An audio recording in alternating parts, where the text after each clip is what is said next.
हमारे अमर शहीद भगत सिंह की कहानी आप सभी को मालूम। उन्होंने अपने जीवन में फांसी की सजा पाई और फांसी की सजा पाने के पीछे का कारण क्या था कि अमर शहीद भगत सिंह ने एक अंग्रेज पुलिस अधिकारी को गोली से मारा था।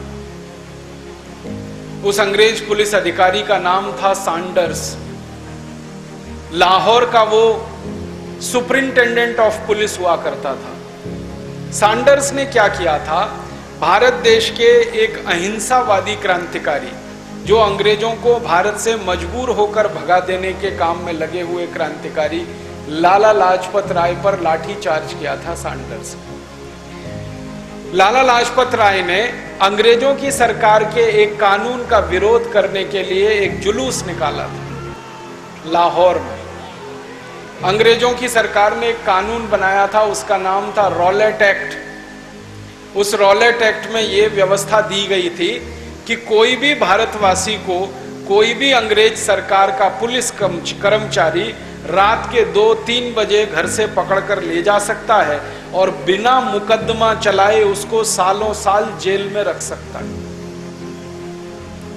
उस रॉलेट एक्ट में यह व्यवस्था की गई थी कि भारत के जिस व्यक्ति को अंग्रेज पुलिस ने गिरफ्तार किया, वो व्यक्ति अपनी अपील कहीं भी नहीं कर सकता, किसी अदालत में नहीं जा सकता। और अंग्रेज पुलिस के कर्मचारी का दिमाग फिर जाए, दिमाग उल्टा हो जाए, तो उस भारतवासी को पीटेगा, मारेगा, उस पर अत्याचार करेगा और भारतवासी अपनी शिकायत नहीं कर सके।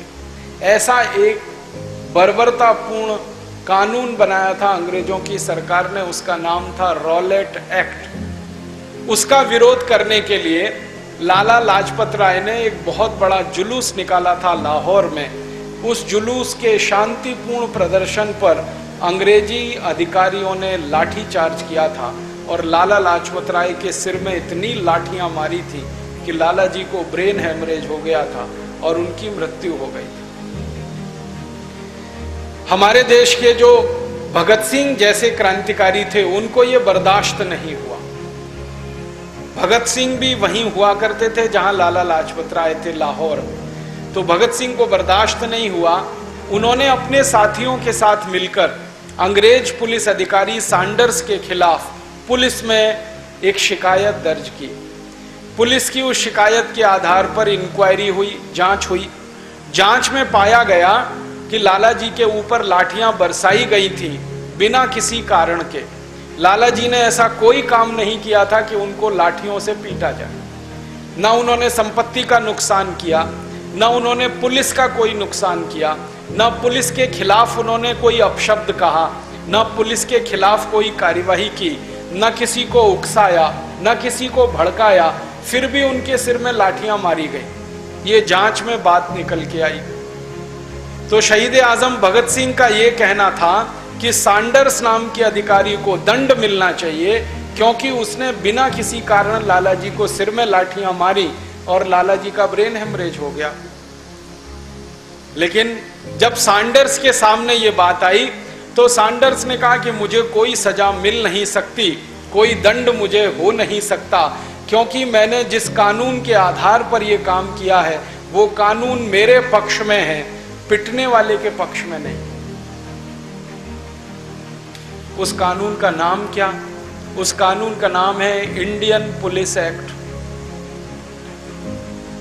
यह कानून कब बना था? सन 1860 में। और यह घटना कब हुई थी? 1927। 1860 में अंग्रेजों ने कानून बनाया इंडियन पुलिस एक्ट। उसमें हर पुलिस अधिकारी को एक अधिकार दिया गया, उसका अंग्रेजी में नाम है right to offence. Right to offence का माने पीटने का अधिकार, मारने का अधिकार, हमला करने का अधिकार, अत्याचार करने का अधिकार।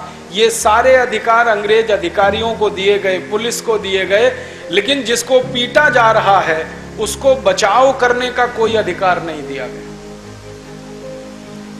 इस 1860 के इंडियन पुलिस एक्ट के बारे में जितना अध्ययन मैंने किया, दो ही बातें मेरे समझ में आई। हर पुलिस अधिकारी को राइट टू ऑफेंस है, पिटने वाले को राइट टू डिफेंस नहीं है। आपके ऊपर अगर पुलिस लाठी चार्ज कर रही है तो आप पिट लीजिए पुलिस से, उसकी लाठी को पकड़ने की कोशिश मत करिए, नहीं तो मुकदमा आपके खिलाफ बनेगा कि आपने पुलिस अधिकारी को ड्यूटी करने से रोका, उसका कर्तव्य करने से रोका। मतलब बिल्कुल सीधा है। कानून अंग्रेज पुलिस के समर्थन में था, भारत के क्रांतिकारियों के विरोध में था।